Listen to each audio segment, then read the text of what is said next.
Hello, I'm Christine, and we are still in a pandemic. I think the majority of us haven't been to a bookstore in about 90 days. Unless that is you've been to a bookstore. I still haven't been. But that hasn't stopped me from book shopping from home, reading digital copies of books, and reading the audiobooks. I have a giant pile of books to share with you and talk about today. A bunch of them I bought, but a bunch of them were sent to me over the past couple of months. I have some ARCs. Let's get right into it. Kicking things off today with our May Booksplosion Book of the Month, which was We Are the Wildcats by Siobhan Vivian. This month we were working with Simon & Schuster. I think I talked about the arc of this in my last book haul. The hardcover is purple. I read this toward the end of May. It was surprisingly relatable to me. I wasn't expecting to relate as hard as I ended up. It's about a varsity girls field hockey team. It's a championship team. They have this young 20-something coach that they hold in very high esteem. We follow 6 different points of views of these girls over a 24-hour period. The varsity list for this year has just been posted, and the tradition is that all the new teammates have a sleepover that night, and then the next day they have their first scrimmage. If you were a member of any athletic team in high school, I feel like this is going to be giving you hardcore flashbacks. I started remembering things I haven't thought about in ages, just little things you do when you're part of a team, and that feeling you get when you're on a team. Like, you could be with a bunch of girls that maybe are in different cliques that you don't really belong with in high school, when you're in school, but then when you are together, I am thinking of cheerleading, so on the mat, everything changes. I trusted those girls 100,000%. That's the kind of trust we see between these young women on this team. You count on each other. You know that you all care so much, and you're all working toward a common goal when you are together participating in this sport. So they all love this coach because he's young and he texts them and he's hot. He doesn't feel like any old coach. He feels special. They want to do right by him, but he is not treating them like they should be being treated. And in this 24-hour period, we watch as each of these girls starts to realize how toxic this coach has become to them. There's a Booksplosion live show discussing all things We Are the Wildcats. I'll leave a link to that in the description below. If you want to join in for our June Booksplosion Book of the Month read along, we are reading You Should See Me in a Crown by Leah Johnson. This just came out. It's a debut. I've ordered the book, but it hasn't come in the mail yet. So I actually also got the ebook version because I wanted to start reading it. I'm already a couple chapters in and loving it. You Should See Me in a Crown is a rom-com about a senior in high school who's running for prom queen versus her nemesis, and along the way they fall for each other. This just sounds like so much fun, and I already know it's going to be so much fun because I already started reading it. I love the voice of our lead character. The blurb on the front says filled with humor, heart, and swoon-worthy romance. I haven't gotten to the swoon-worthy romance part, but I can vouch that it is already filled with humor and heart, and I am excited to keep reading. I was trying to read A Ballad of Songbirds and Snakes, and I'm about 160 pages in come the last week of May. Then I started getting mild anxiety attacks before bed because that's when I would read it. If you haven't started that one, it's intense. There's a lot that I'm like...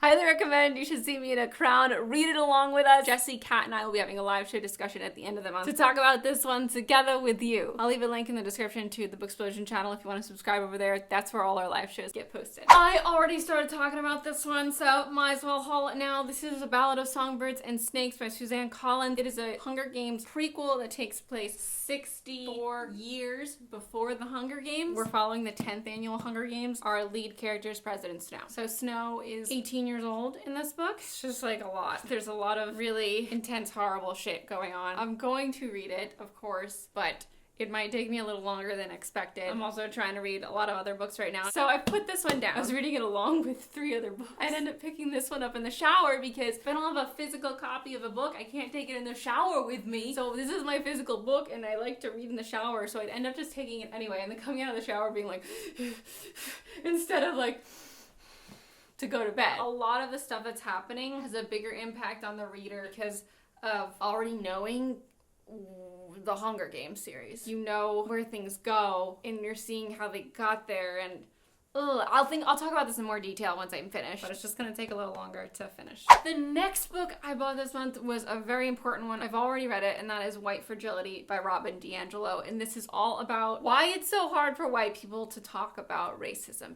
Fellow white people, I know you've been hearing this a lot. Educating ourselves right now is so important. There's so much we don't know. There's so much that we're never taught because our ignorance of our own privilege reinforces white supremacy. We all need to stand together to make change happen in this country. It's easy to think that you can't do anything about this, but that's completely wrong. That's what white supremacy wants you to think. It starts with us educating ourselves so we can educate other white people in our lives and help change their hearts. I saw that Books with Shay was hosting Blackout Buddy Read. Their two picks were White Fragility by Robin DiAngelo and White Rage by Carol Anderson. This one has not come in the mail yet, but I have it on audiobook. I also have this on audiobook, but I also ordered the hard copy because I feel like eventually I'm going to want to read this again. This book was so eye-opening. Never in any of the classes I took in high school or college have they ever addressed the topics that Robin is addressing in this book. And then White Rage, the book that I'm currently reading. I started this and I was appalled at how much my American history classes left out of the story. It's horrifying, honestly. It's just one thing after another after another. And I'm 4 chapters in and I'm extremely appalled now. To encourage real change, we all need to be able to talk to the other white people around us that don't get it and that aren't willing to put in the work. To do that and to do that effectively, we need to know our shit. We need to know our stats and our facts and the history behind how we got to this point. And before you go saying all lives matter in the comments, let's take a beat. No one ever said all lives didn't matter. Black people are the ones that need our support right now. That is why we are saying Black Lives Matter, because all lives can't matter until Black lives also matter. I know it's really scary speaking up on this subject if you haven't yet, or even if you have, because you can easily say something wrong, but you can't learn if you don't make mistakes. What we have to do when we say stuff that's wrong is listen, take a beat, process it, and do better. Keep learning and normalize learning. A really important lesson that this book drills home is the fact that we've been taught to view racism as a very binary thing, that if you're racist, you're bad, and if you're not racist, you're a good person. If someone calls us out on something that we said that was racist that we didn't know, you get extremely defensive because they're calling you a bad person. This is an attack, and it's not. When someone calls you out on something that you said that was racist, we need to take a breath and process that and reflect on why we said that, where that came from, and how racism is manifesting inside us without us even realizing it. If you haven't picked up a nonfiction anti-racist startup novel yet, I urge you to do so. We have to be actively anti-racist. So again, I just read White Fragility by Robin DiAngelo. I'm reading White Rage, and I just picked up the audiobook Why Are All the Black Kids Sitting Together in the Cafeteria by Beverly Tatum. There are tons of other options. I'm going to leave a link in the description to a helpful list that I saw on Twitter, and I'm going to leave a link in the description to the Black Lives Matter website, which has tons of resources you can use to learn more, links to the petitions that you can sign if you have not signed them yet, and donation links. The next book I got in the mail this past couple months was Imagine Me by Tahereh Mafi. I believe this is the final book in the Shatter Me double trilogy. I love the eyeball on this cover. I still have to read the second to last book before I could read this book. Crescent City, House of Earth and Blood by Sarah J. Maas. I never actually hauled this book, and I've broke it. I spent a long time reading this like 10 pages at a time in the shower, and from being in the shower so much, it like doesn't close right anymore. The cover doesn't stay on, but it's all good. I like my books with a bit of character. I am bummed that this happened because now it like really doesn't like to close right. But look at that cool Luna illustration on the inside, huh? I finished Crescent City and recorded a book talk like 3 weeks ago now. It's ready to roll. If it's not on Poland Bananas 20 yet, it will be. I'll leave a link in the description. It will be like later today or tomorrow, and that's Poland Bananas 20. So it'll be going on my other channel because it is a 40-minute book talk. It exists, and if you want to talk about this, the link is in the description, or it will be if it isn't yet. The video will be on youtube.com/PolandBananas20. Not this channel, my comedy channel, which might become my really long book talk channel. We'll see how that goes. I loved it. I talked about so much in that book talk. I'm not gonna go into any detail. The next book that I bought is Loveboat Taipei by Abigail Hing. I've heard great things about this book. I don't know the exact synopsis for this. I just know it has all the things I love in a book. Travel, romance, and finding yourself themes. So this was a must buy once I found that out. Ever Wong is about to have a summer she'll never forget. Saba Tahir blurbed the back. A unique story from an exciting and authentic new voice. The next book I have here is Jane Anonymous by Laurie, Faria, Stolarz. 7 months. That's how long I was held captive. Ooh, whoa. This sounds like it's about a girl who was kidnapped and then eventually is released but has to leave the dude she might like, Mason, behind.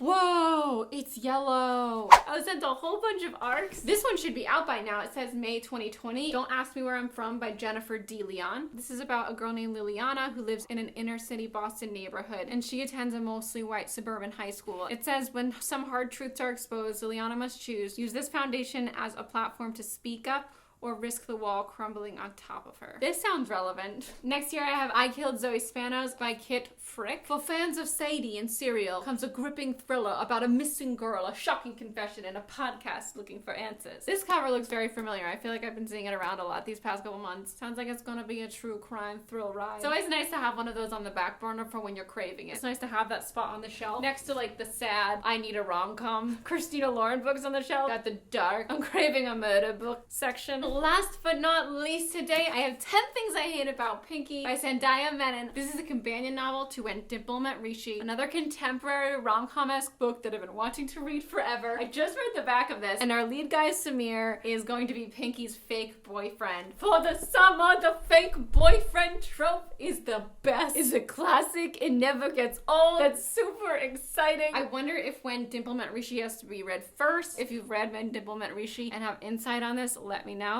This comes out June 2020. So if it hasn't come out yet, it's coming out real soon. And that, ladies and gentlemen, is my book haul for today. Thank you for watching. Links to everything I discussed are in the description below. Bye!